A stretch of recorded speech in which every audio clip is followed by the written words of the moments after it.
नमस्कार, मैं हूं आलोक और आप देख रहे हैं सत्यहिंदी.com। आइए नजर डालते हैं अब तक की सुर्खियों पर। दिल्ली शराब घोटाले मामले में गिरफ्तार आम आदमी पार्टी सांसद संजय सिंह को शुक्रवार को दिल्ली के राउस एवेन्यू कोर्ट में पेश किया गया। कोर्ट ने संजय सिंह की न्यायिक हिरासत को 10 नवंबर तक बढ़ा दिया गया है। इस केस में पिछली सुनवाई 13 अक्टूबर को हुई थी। अब तक कोर्ट ने संजय सिंह को 27 अक्टूबर तक न्यायिक हिरासत में भेजा था। पिछली अवधि पूरी होने के बाद उन्हें फिर से कोर्ट में पेश किया गया था। कोर्ट में पेशी के लिए आए आम आदमी पार्टी सांसद ने प्रधानमंत्री नरेंद्र मोदी पर आरोप लगाए और कहा कि अगर मोदी जी की जांच हो जाए तो उन्हें जिंदगी भर जेल में रहना पड़ेगा। कर्नाटका के मंत्री एमबी पाटिल ने शुक्रवार को कहा है कि विजयपुरा जिले का नाम बदलकर 12वीं सदी के समाज सुधारक सर्वेश्वर के नाम पर करने की मांग हो रही है और उन्होंने कहा है कि पूरे कर्नाटका राज्य का नाम बदलकर वसवनाडु करने में कुछ भी गलत नहीं है। राज्य के बड़े और मध्यम उद्योग मंत्री की टिप्पणी उप मुख्यमंत्री डीके शिव कुमार के रामनगर जिले का नाम बदलकर बेंगलुरु साउथ करने के प्रस्ताव के कुछ दिन बाद आई है। आपको बता दें कि पाटिल जो विजयपुरा जिले में बबलेश्वर निर्वाचन क्षेत्र का प्रतिनिधित्व करते हैं, उन्होंने कहा कि होयसल काल के दौरान इस क्षेत्र को विजयपुरा के नाम से जाना जाता था। अब कई लोग मांग कर रहे हैं कि इसका नाम बदलकर विश्वेश्वर जिला रखा जाए। गुरुवार को महाराष्ट्र में एनसीपी के नेता शरद पवार पर प्रधानमंत्री नरेंद्र मोदी के हमले ने कई लोगों को हैरान कर दिया है, क्योंकि नेता अच्छे व्यक्तिगत संबंध साझा करने के लिए जाने जाते हैं। लेकिन मोदी का तंज मोदी पवार के सत्ता खेल का एक और उदाहरण है, जहां दोस्ती और प्रतिद्वंदी दोनों दिखाई देते हैं। गुरुवार को शिरडी में एक सभा को संबोधित करते हुए पीएम मोदी ने किसानों के कल्याण में पवार के योगदान पर सवाल उठाया और कहा, महाराष्ट्र में कुछ लोगों ने किसानों के नाम पर राजनीति की है। एक बहुत बड़े नेता जिन्होंने दिल्ली में कृषि मंत्री के रूप में काम किया है, उन्होंने किसानों के लिए क्या किया है? व्यक्तिगत रूप से मेरे मन में उनके लिए सम्मान है। प्रधानमंत्री नरेंद्र मोदी द्वारा शरद पवार पर कटाक्ष करने के एक दिन बाद, जब उन्होंने केंद्रीय कृषि मंत्री रहते हुए किसानों के कल्याण में उन्होंने क्या योगदान दिया है, यह पूछा, तो पवार की बेटी और बारामती से सांसद सुप्रिया सूले ने प्रधानमंत्री को याद दिलाया कि ये उन्हीं की सरकार थी जिन्होंने पद्म विभूषण से उन्हें सम्मानित किया था। सूले ने कहा, मैं प्रधानमंत्री जी को याद दिलाना चाहती हूं कि ये उन्हीं की सरकार थी जिन्होंने शरद पवार को विकास पर उनके काम और कृषि में उनके योगदान के लिए पद्म विभूषण से सम्मानित किया था। राजस्थान के मुख्यमंत्री अशोक गहलोत ने शुक्रवार को राज्य के लोगों के लिए 5 गारंटियों की घोषणा की, जिसमें पुरानी पेंशन योजना पर एक कानून और 2 रुपए प्रति किलो गाय का गोबर खरीदना शामिल है। अन्य चुनावी वादों में सरकारी कॉलेज के छात्रों को एक लैपटॉप या टैबलेट या और किसी प्राकृतिक आपदा के दौरान होने वाले नुकसान के लिए 15 लाख रुपए का बीमा कवर प्रदान करना शामिल है। गहलोत ने कहा कि उनकी सरकार 1 करोड़ महिलाओं को 3 साल तक मुफ्त इंटरनेट सेवा के साथ स्मार्टफोन भी उपलब्ध कराएगी। वादों को पूरा करने के अपने ट्रैक रिकॉर्ड पर प्रकाश डालते हुए राजस्थान के मुख्यमंत्री ने कहा कि वरिष्ठ नेता राहुल गांधी द्वारा किसानों का ऋण माफ करने का वादा तय समय पर पूरा किया गया है। राजस्थान के मुख्यमंत्री अशोक गहलोत ने शुक्रवार को छत्तीसगढ़ में भूपेश बाघेल के हालिया बयान का हवाला देते हुए ईडी पर तीखा हमला बोला।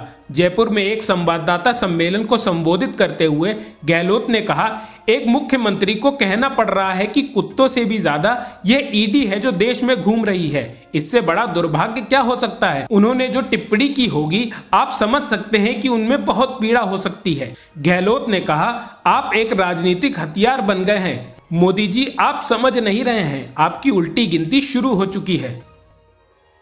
उत्तर प्रदेश के गैंगस्टर राजनेता मुख्तार अंसारी को हत्या के मामले में स्थानीय अदालत ने 10 साल की सजा सुनाई है। पूर्व विधायक को कल इसी अदालत में दोषी ठहराया गया। हालांकि उन्हें 25 सितंबर को इलाहाबाद उच्च न्यायालय ने जमानत दे दी थी, लेकिन कई अन्य मामलों में आरोपों का सामना करने के कारण वह जेल में ही रहे। 2009 में पुलिस अधिकारी कपिल देव सिंह की हत्या के मामले में 10 साल की सजा सुनाई गई थी। उसी साल मुख्तार अंसारी पर एक और पुलिसकर्मी मीर हसन की हत्या की कोशिश का आरोप लगा था। तृणमूल कांग्रेस सांसद महुआ मोइत्रा ने शुक्रवार को लोकसभा की आचार समिति को बताया कि उनके खिलाफ कारोबारी दर्शन हीरानंदानी का हालिया हलफनामा, जिसमें जानकारी उचित नहीं है और सांसद में सवाल पूछने के बदले उन्हें कथित तौर पर दिए गए उपहारों की कोई वास्तविक लिस्ट भी नहीं है।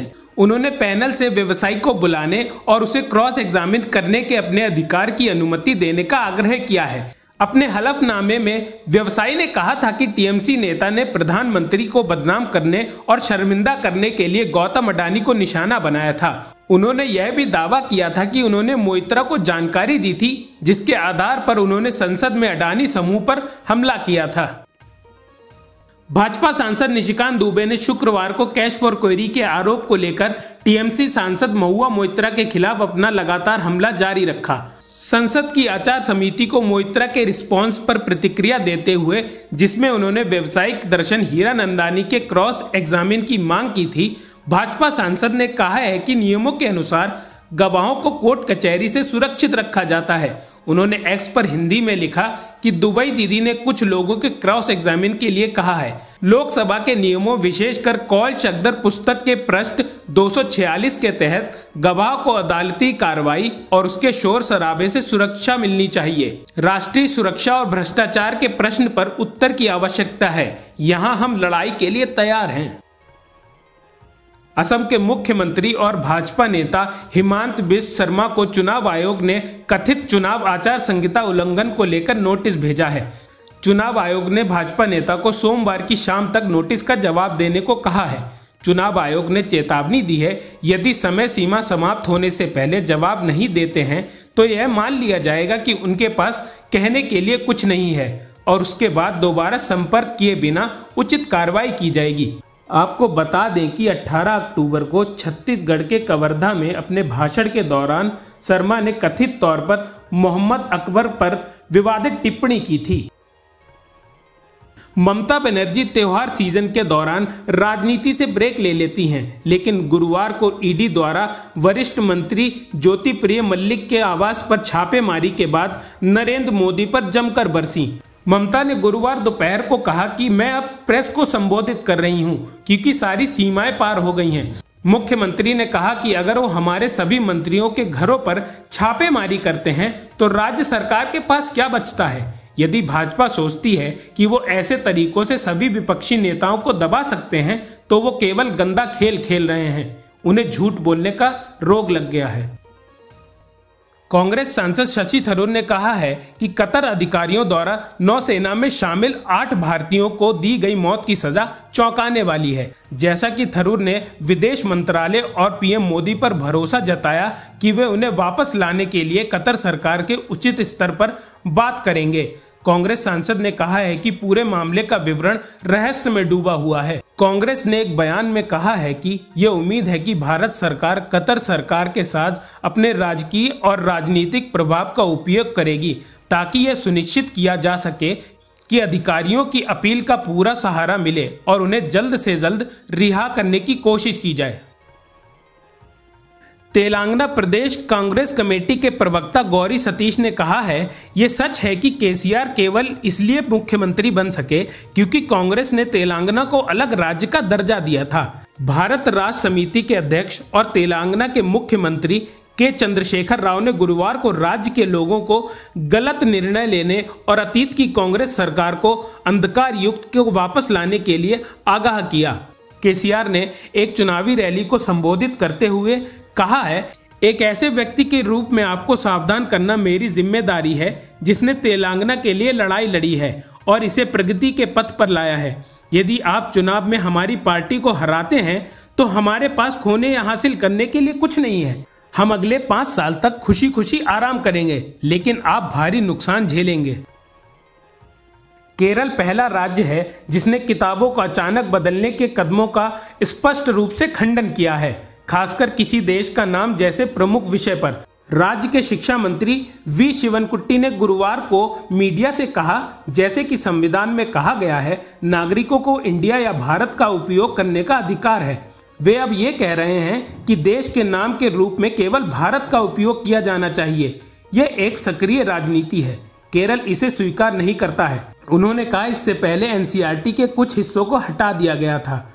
हमने उन्हें अतिरिक्त किताबों के माध्यम से राज्य में पढ़ाने जाने वाले सिलेबस में शामिल किया था। अब तक की सुर्खियों में बस इतना ही। आगे की खबरों के लिए बने रहिए सत्यहिंदी.com पर।